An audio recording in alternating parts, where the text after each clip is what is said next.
Starting out as creatives, when you're starting to paint, there's several choices to deal with. You're going to have watercolor paints, acrylic paints. There's even paints that we're not going to demonstrate today known as tempera, which are actually made with an egg base. There's also the oil-based paints, and there's also water-soluble oils, which we also will not demonstrate today. Which one's the right choice? What are the differences? What are the similarities? Which one's right for you? We'll cover that and more right after this. Follow along with Longwell Art and myself, Tim Longwell, as we take you through creating for contentment. So what we're going to start out with, we'll start out with something pretty big at the higher end of difficulty, and we're going to talk about a little bit about oil paints. Now, oil-based paints are usually a pigment, some form of oil base, and some form of wax or thickener. Beeswax is a very popular one that's been popular for a long time. And if you're thinning that paint out, you'll either thin oil paints with one of two things. You'll either thin it with your mineral spirits or you'll thin it with linseed oil.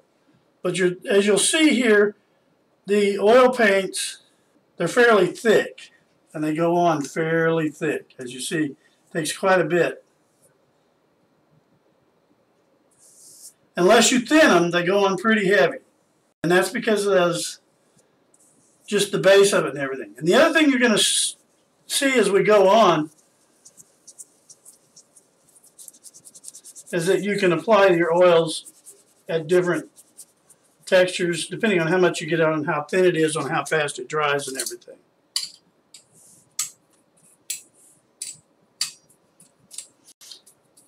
You clean this brush up a little bit here so it doesn't dry in it.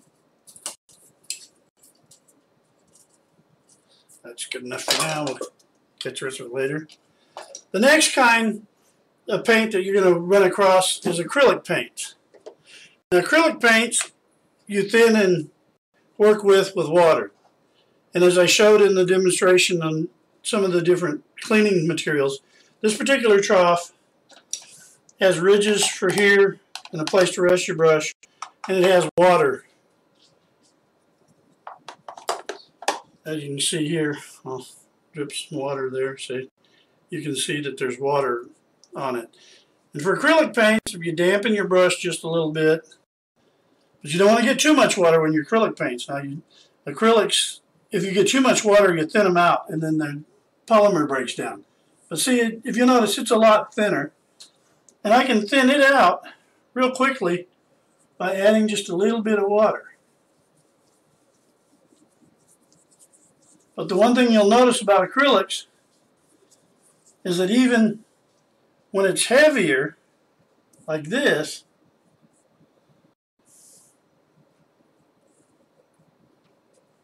it dries faster than that oil will. We'll demonstrate that here in a little bit. Clean up this brush a little bit. Then we'll show you the third type of paint that we're common with. Now, acrylic paints are quite common in several different types. There's the paste type like you just saw me using here. Then there's various thicknesses of those tube paste type. You can get it in a jar, or you start getting into some of your not as thick acrylics.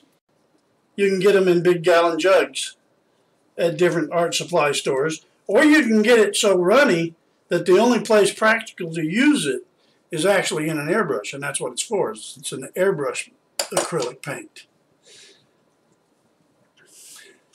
Then the last type of paint we're going to work with is a watercolor. Now, the watercolors are a little different. You're going to get them in one of two ways. You're either going to get them in little cakes like this when you buy them, and they'll be in a little container of some sort, or you can put them let them dry as cakes into your different palettes, which we'll cover here in a minute. Or you'll get them in tubes. And in the tubes, you just take and open it up. Let's get one here, we'll get a nice purple here so that it shows up real good. Squeeze just a little bit in there. Now you can use watercolors without water, but they're commonly used with a little bit of water. And you dampen your brush. I'm using that little tub you saw me using earlier. Dampen the brush a little bit, and you just reach in here. You get you some color. Now if you notice, I've got it here pretty heavy. Most commonly, it's done on wet paper, so it'll run more like this. And it's more transparent and more clear. As you can see, it's a more subtle color. It's a hint. And that, again, it depends on what the paper you're using. This is not watercolor paper, so it's not going to act quite right. But the other way, if you're going to use, instead of the lip type, if you're going to use the cake type, you'd wet your brush. And you come over here to one of your cake colors. And you get some on your brush here. And as you can see, it's more transparent. Now you can get this effect with your acrylic paints if you use enough water. Problem is they break down once you get to a certain point. So the best way to do at that point, instead of water, is using what they call a polymer extender. And basically all that is commonly known as airbrush thinner. It's an almost clear white liquid that's just pure acrylic polymer, and it'll lighten the color up so that you can get this effect and maintain the adhesive bond, the cohesive bond of the pigment in the acrylic paint.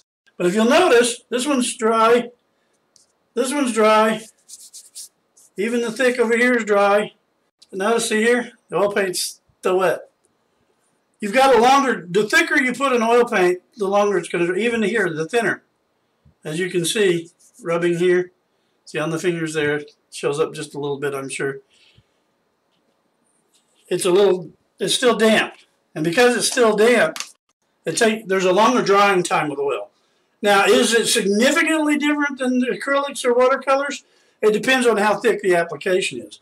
But realistically, if you're going to, when you're varnishing your paint, which is part of your, varnish your painting, which is part of your care and for your paintings as you're finishing, then they'd recommend 6 months for an oil painting to dry, whereas an acrylic, you can primer and varnish in a couple, 3 weeks. You just have to give it time for all the chemicals to evaporate off of that make up the acrylic paints. And the reason they recommend 6 months is because just because the top is dry with an oil doesn't mean that the layers between the bottom and the top are all dry all the way through. If you varnish it too soon, it cracks the varnish. It can ruin the color of the painting. And by letting it dry that 6 month period before you put varnish over it, then you guarantee that it'll be good and solid and it won't crack and everything.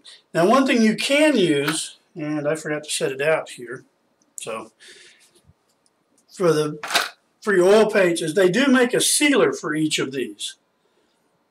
For acrylics and for watercolors, it's known as a fixative.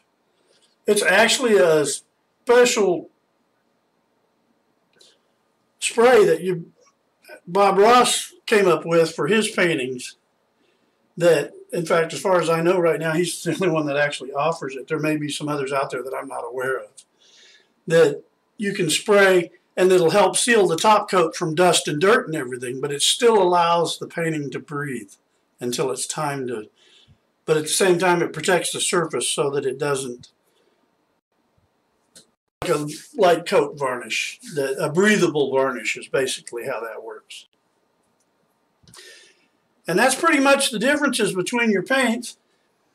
So if you have any other further questions or anything, be sure to ask them in the comments down below, and be glad to make another video and answer them for you, as well as answer your questions as they are posted in the comments. And if you're interested in gear for Longwell Art, we offer prints, t-shirts, and other available items for your home decorating, all on our website at longwellart.com. So if you found today helpful, be sure and subscribe to the channel, ring the little bell so you'll know when we post another video or happen to go live so that you can watch and follow along, maybe even join us while we're painting.